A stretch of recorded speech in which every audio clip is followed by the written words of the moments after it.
আমরা জানি একটা বনসাই তার সৌন্দর্য দিয়ে আমাদের সবাইকে আকর্ষণ করে, কিন্তু মনে রাখতে হবে বনসাইয়ের সম্পূর্ণ সৌন্দর্য শুধু সেই গাছটার নয়, গাছ এবং পাত্র উভয়ের মিলিত সৌন্দর্যই বনসাইয়ের সৌন্দর্য।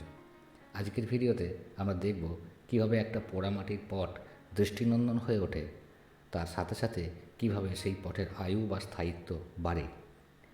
কারণ বিভিন্ন কারণে পোড়ামাটির টব বা পট দীর্ঘস্থায়ী হয় না, অধিকাংশ ক্ষেত্রে নোনা ধরে গিয়ে ভঙ্গুর হয়ে যায়।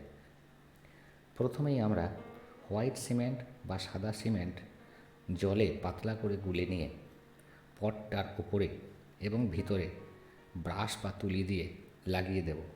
যদিও আমি ভিতরের অংশটাতে এই প্রলেপ দিইনি, সেটা অবশ্যই কোনো বিশেষ কারণে নয়।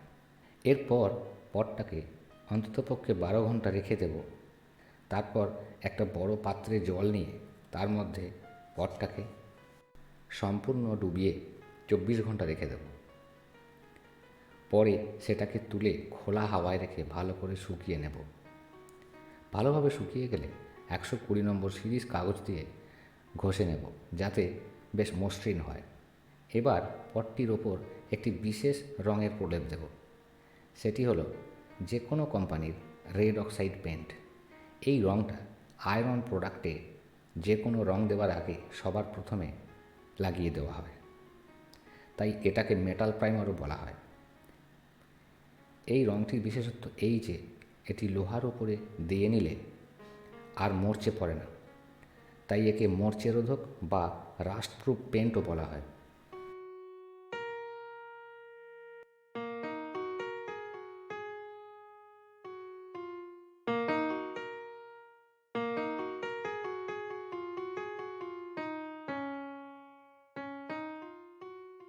এরপর রেড অক্সাইড পেন্ট ভালোভাবে শুকিয়ে গেলে পটের ভিতরের অংশে হোয়াইট গ্লস এনামেল পেন্টের প্রলেপ দেব।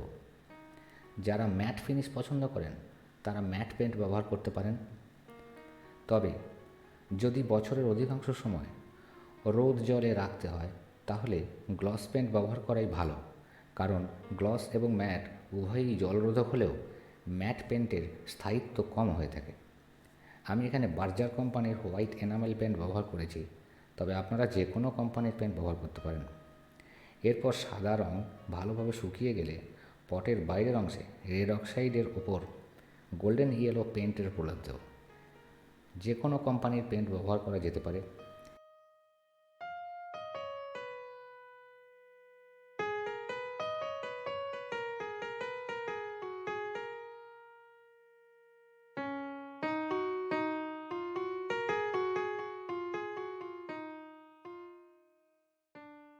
ইয়েলো পেন্ট ভালোভাবে শুকিয়ে গেলে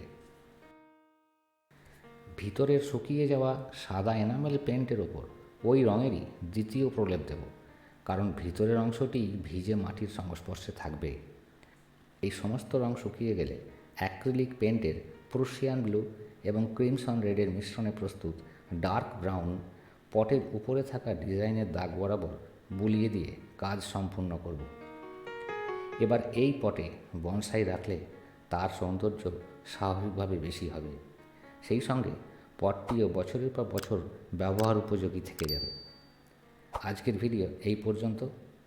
খুব শীঘ্রই হাজির হব নতুন ভিডিও নিয়ে।